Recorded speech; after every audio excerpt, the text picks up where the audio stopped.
Assalamualaikum warahmatullahi wabarakatuh. Izin memperkenalkan diri, nama saya Deki Pandu Persada dari Rombel 3 dengan NIM 24051000074.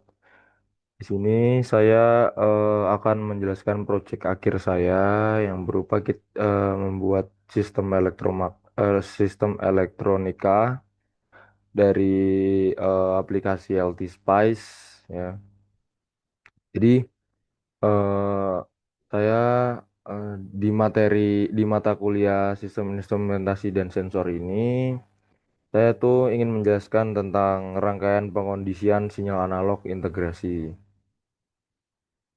Jadi saya jelaskan terlebih dahulu apa itu filter. Jadi filter dalam dunia elektronika dan pemrosesan sinyal filter adalah sebuah rangkaian yang dirancang untuk melewatkan pita frekuensi tertentu dan memperlemah atau membuang pita frekuensi lainnya. Jadi filter itu berfungsi seperti saringan kopi ya. Ia memisahkan komponen sinyal yang kita inginkan atau informasi data dari sensor dan dari komponen sinyal yang tidak kita inginkan. Jadi noise atau gangguan jala-jala listrik atau interferensi frekuensi radio. Jadi jenis-jenis filter berdasarkan pita frekuensi itu ada banyak ya. Jadi ada LPF atau low pass filter, ada HPF, ada band pass filter, ada band stop filter atau BSF. Nah, jadi saya jelaskan terlebih dahulu ya. Jadi apa itu LPF ya? Jadi LPF itu singkatnya saja, LPF itu hanya meloloskan frekuensi rendah dari DC hingga frekuensi cutoff ke FC ya, dan memotong frekuensi tinggi. Jadi contohnya saya lihatkan terlebih dahulu. Ini adalah LPF atau low pass frekuensi. Jadi di sini sebuah resistor itu melewatkan lalu dihambat oleh kapasitor. Di jadi resistor ini di seri dan kapasitornya di paralelkan. Di sini ada input dan di sini ada output ya. Dan di sini ada ground juga. Jadi filter yang berhasil disaring itu berada di titik minus 0,3 dB. Jadi pas berada di titik ini, filter itu disaring dan berbentuk seperti lembah ya. Lalu ada juga HPF atau high pass filter.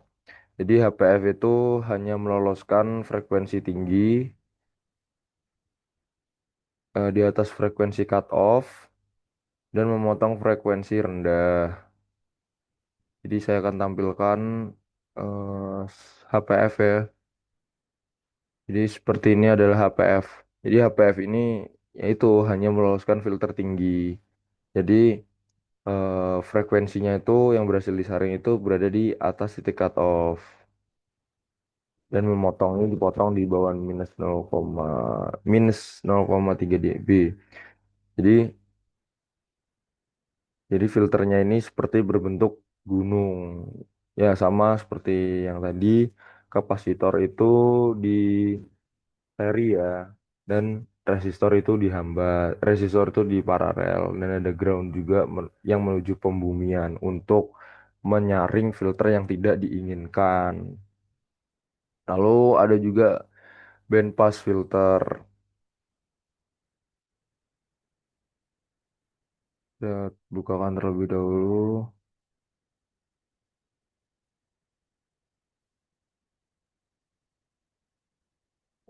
Nah, jadi ini adalah band pass filter yang sudah berhasil saya kerjakan. Jadi band pass filter itu meloloskan sekelompok pita frekuensi tertentu yang berada di antara frekuensi batas bawah atau FL dan frekuensi batas atas atau FH. Frekuensi di luar pita tersebut akan diredam. Lalu ada juga BSF atau band stop filter.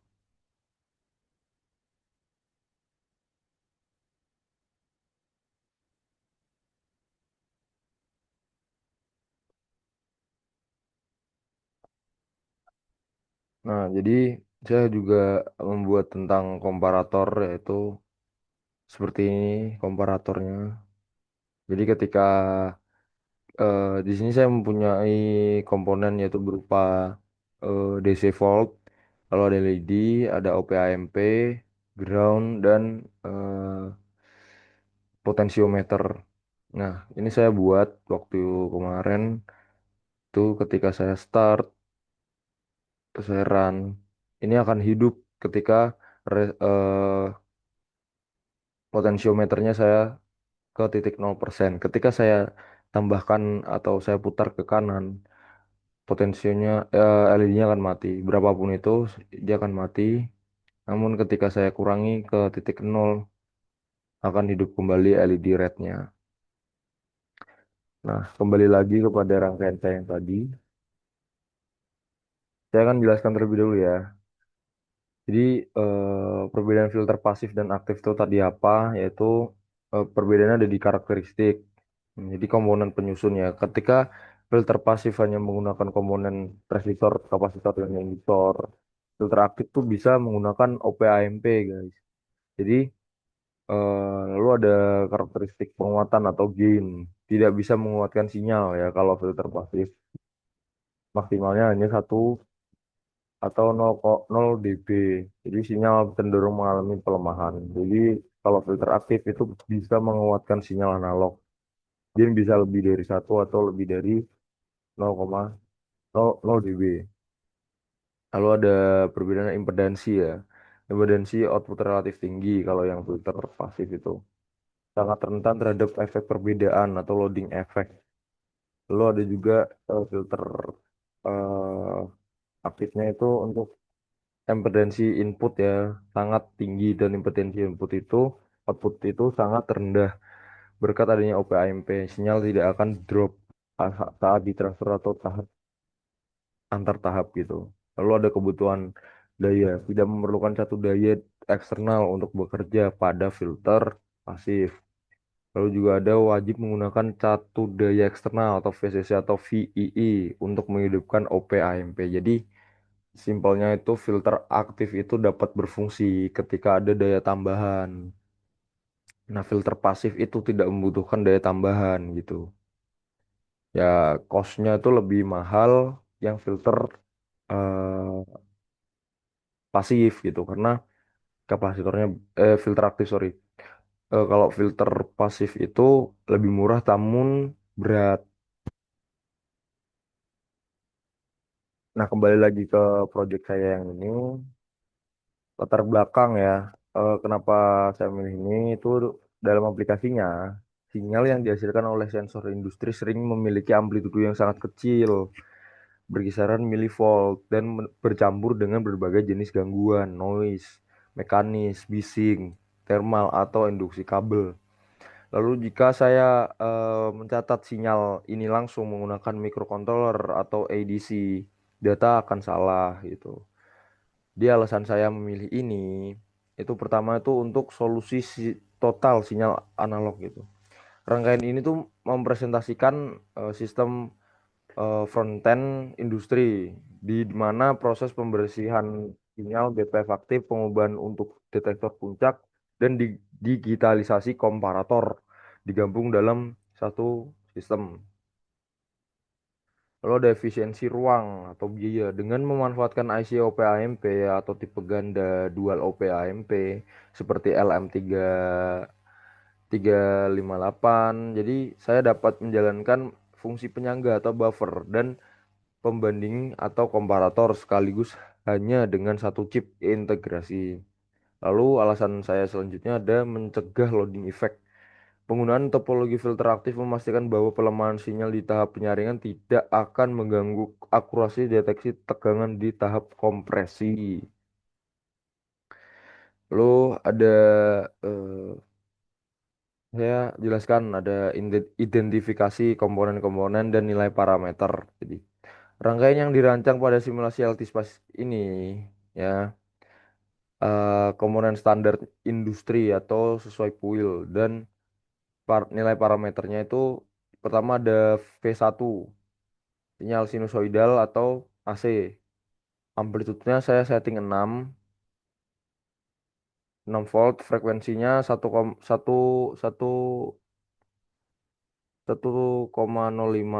kilohertz dan AC amplitudenya 1. Lalu pada tahap HPF ini kapasitor saya setting dengan 100 nanofarad dan resistor saya setting 1,5 kilo ohm. Lalu ada penyangga atau buffer OPAMP yang pertama ini. Atau saya memakainya LM358, kalian bisa cari di apa dengan shortcut P, kalian pencet lalu universal OPAMP. Lalu ada tahap LPF pasif. Di sini ada LPF. Jadi resistor ini saya setting 15 kilo ohm dan kapasitor 100 nanofarad. Nah, di sini saya ada ada diode. Saya menggunakan tipe 1N4148. Lalu ada kapasitor tangki C3 10 nanofarad ini dan resistor blader R3 ini 100 kilo ohm. Lalu ada komparator, saya pakai OP-AMP LM358 lagi. Tegangan referensi atau V2-nya, sumber daya DC konstan sebesar ini ya, sebesar 5 volt. Lalu ada output indikator resistor pembatas arus R4 330 ohm dan lampu LED merah D2 ya. D2 lalu ada D2, LED merah D2.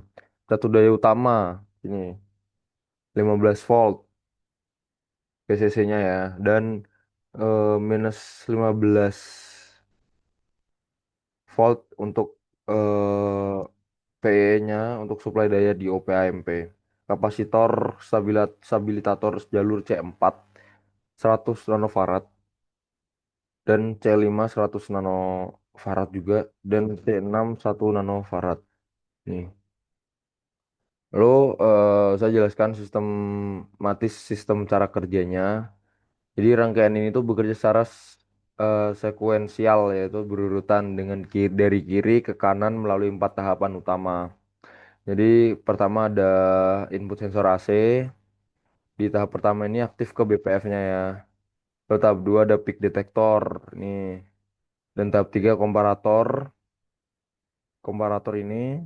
Lalu ada tahap 4 LED height nih. Lalu filter BPF pada rangkaian ini tuh dengan metode cascade yaitu bertingkat yaitu memasang HPF terlebih dahulu disusul oleh OPAMP buffer lalu diakhiri oleh LPF. Nah, frekuensi cutoff bawah atau FL ditentukan pada HPF C1 dan R1.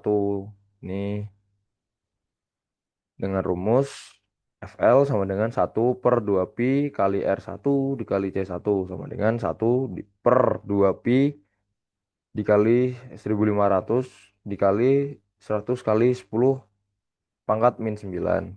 Hasilnya 1061 Hz atau 1,06 kHz. Lalu ada frekuensi cutoff batas atasnya EVA. Saya persingkat saja dengan hasil 1061 Hz atau 1,06 kHz. Nah, analisis kerjanya karena nih FL dan EVA ini dirancang sama persis pada 1,0506 kHz. Filter ini bertindak sebagai narrowband pass filter atau BPF pita sempit. Hanya sinyal sensor yang memiliki frekuensi murni di kisaran 1,06 kHz yang diizinkan lewat dengan penguatan utuh atau 0 dB. Frekuensi rendah, bising motor, frekuensi tinggi, bising radio akan diredam habis secara drastis. Lalu tahap 2, pengubah sinyal atau peak detector. Sinyal murni berfrekuensi 1,06 kHz yang lolos masih berbentuk gelombang sinus AC atau bolak-balik. Komparator tidak bisa membaca sinyal bolak-balik secara stabil. Oleh karena itu, sinyal dilewatkan oleh dioda atau D1 dan kapasitor C3. Saat gelombang AC berada di siklus positif dioda atau D1 aktif forward bias dan mengisi muatan kapasitor C3 hingga mencapai tegangan puncak tertinggi. Pada gelombang AC turun di siklus negatif dioda D1 mati atau reverse bias. Muat listrik terkunci di dalam kapasitor C3 resistor 3 100 atau 100 kilo ohm bertindak dengan bleeder yang membuat muatan secara sangat lambat untuk menjaga kestabilan riak atau trifo. Jadi hasil dari eh, tahap 2 tadi itu gelombang sinus AC itu berubah menjadi tegangan DC secara halus dan konstan melalui melalui OPAMP tadi. Lalu dari tahap 3 dan 4, jadi saya rangkum saja pengambilan keputusan indikator. Tegangan DC berhasil penyerahan dikirim ke kaki non-inverting atau plus dari OPAMP. U2 di sisi lain, kaki inverting minus diberi tegangan patokan terhadap sebesar plus 5 volt dari baterai V2. Komparator bekerja menggunakan prinsip open loop switching. Jika tegangan sensor V plus lebih besar dari V minus tegangan referensi, maka output OPAMP melesat ke high saturasi positif atau plus negatif volt. Jika tegangan sensor V plus lebih kecil dari V minus, maka output OPAMP terjatuh ke low saturasi negatif atau minus 15 volt atau 0 volt. Jadi metodenya ini menggunakan LT-Spice ya. Jadi pengujiannya itu filter AC ini mengaktifkan perintah eh, AC DC 110 100K. Jadi perintah ini memerintahkan Altispas menyapu frekuensi lebih dari 10 Hz hingga 100 kHz melewatkan probe pada kabel sebelum dioda titik output BPF ini. Jadi tujuannya untuk melihat apakah sirkuit benar-benar membentuk karakteristik band pass filter. Lalu ada lalu ada pengujian respon waktu nyata ya. Jadi saat saya menonaktifkan mode AC dan mengaktifkan mode waktu dengan perintah tren 10M, mensimulasikan sirkuit selama 10 milidetik. Sinyal input V1 diatur memancarkan frekuensi murni target atau 1,06 kHz dengan amplitudo 6 volt dan menaruh probe di ujung output tepat sebelum LED V-out. Jadi tujuannya untuk memvalidasi kebenaran komparator dalam mengeksekusikan tegangan DC menjadi logika digital dan menyalakan LED. Lalu hasil run dari simulasinya itu nilai yang didapat ya, nilai yang saya dapat itu grafik munculkan kurva melengkung tajam seperti gunung dengan titik puncak tertinggi frekuensi 1,06 Hz. Lalu frekuensi di bawah 100 Hz dan di atas 100 kHz berada jauh di bawah minus 40 dB teredam total gitu. Jadi hasil uji transient analis ya. Jadi grafik garis lurus atau high nilai yang didapat pada grafik waktu atau tren 10M dengan pada output Vout menampilkan garis lurus horizontal yang konstan dan stabil. Ini ketika saya run, nih grafiknya akan keluar ya. Tuh.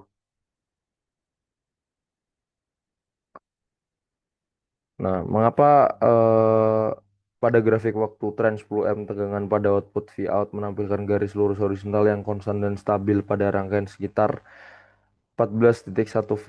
Lampu LED dipastikan nyala penuh pada kondisi ini.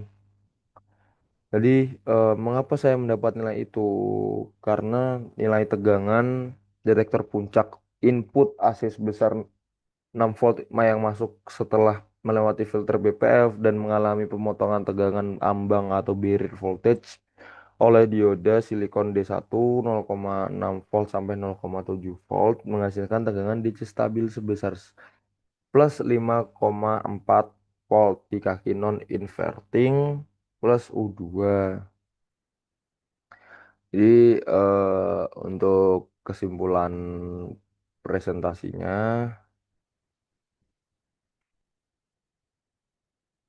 di kesimpulan untuk presentasinya ini, rangkaian pengondisian sinyal analog integrasi ini telah berhasil disimulasikan dan divalidasi secara matematis maupun visual pada aplikasi LT-SPICE. Sirkuit ini terbukti handal dalam melakukan filtrasi pita sempit atau narrow BPF di frekuensi target 1,06 kHz, mengubah besaran AC menjadi DC melewat detektor puncak secara presisi, serta melakukan konversi keputusan analog ke digital secara mutlak melalui komparator tegangan untuk menggerakkan beban berupa LED indikator.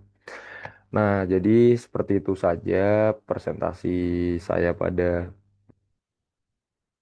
presentasi saya pada hari ini. eh Jadi banyak sekali alasan-alasan saya untuk mengerjakan filter di atas. Jadi itu saja dari saya. Saya ucapkan terima kasih. Wassalamualaikum warahmatullahi wabarakatuh.